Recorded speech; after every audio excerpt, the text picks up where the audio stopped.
Praise the Lord. கர்த்தரும் இரட்சகருமாகிய இயேசு கிறிஸ்துவின் இனிய நாமத்தினாலே உங்கள் அனைவருக்கும் என் அன்பின் வாழ்த்துக்கள். இந்த நல்ல நாளை காண செய்த தேவனுக்கு ஸ்தோத்திரம் உண்டாவதாக. கர்த்தருடைய கிருபை உங்கள் அனைவரையும் சூழ்ந்து கொள்வதாக.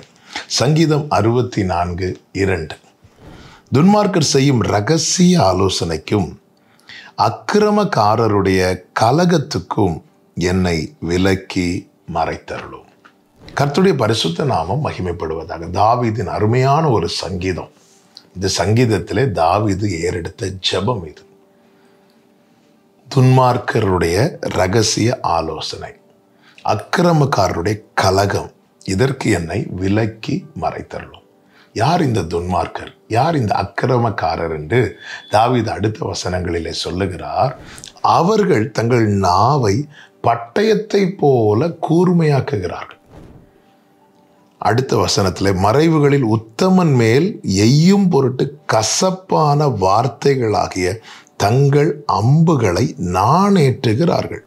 கொஞ்சம் கூட பயம் இல்லாம இன்னொருவனை விழத்தள்ள, காயப்படுத்த நாவை கூர்மையாக்கி கசப்பான வார்த்தைகள். அதாவது என்ன சொன்னா இந்த ஆளை விழ வைக்க முடியும், வேதனைப்படுத்த முடியும், அவமானப்படுத்த முடியும், டவுனாக்க முடியுமோ அதை கொஞ்சம் கூட பயம் இல்லாமல், தெய்வ பயம் இல்லாமல், எந்த பயம் இல்லாமல் இப்படிலாம் நம்ம பேசக்கூடாது. இப்படி பேசினா நாளைக்கு இதே பிரச்சனை நமக்கு வர்றதுக்கு வாய்ப்பு இருக்கிறது. காரணம் வேதம் தெளிவாய் சொல்லுகிறது, மரணமும் ஜீவனும் நாவின் அதிகாரத்தில் இருக்கிறது.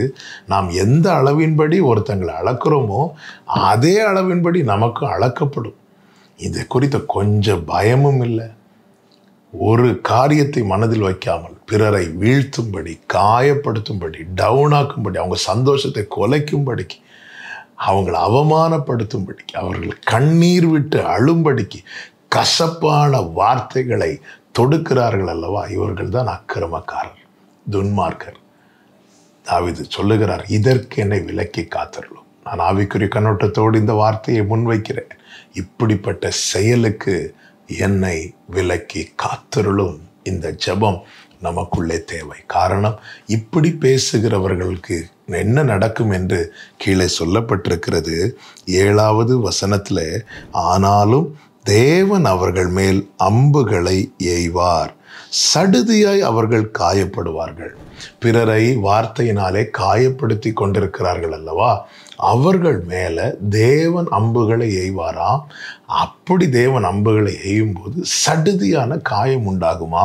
அது மட்டுமல்ல, 8வது வசனத்துல, அவர்கள் தள்ளப்பட்டு கீழே விழும்படி அவர்கள் நாவுகளே அவர்களை கெடுக்கும், அவர்களை காண்கிற யாவரும் ஓடி போவார்கள்.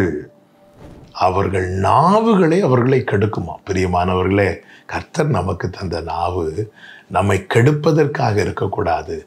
நம் தேவனை துதித்து அவருடைய கிருபையை பெற்றுக்கொள்வதற்கு எதுவாய் இருக்க வேண்டும். மரணமும் ஜீவனும் நாவின் அதிகாரத்தில் இருக்கிறது. நம்முடைய வாயிலிருந்து கசப்பான வார்த்தைகள், நம்மை பிறர் காயப்படுத்தலாம், நாம் பிறரை காயப்படுத்தக்கூடாது. நம்ம சில நேரத்தில் நிறைய பேசி விடுகிறோம்.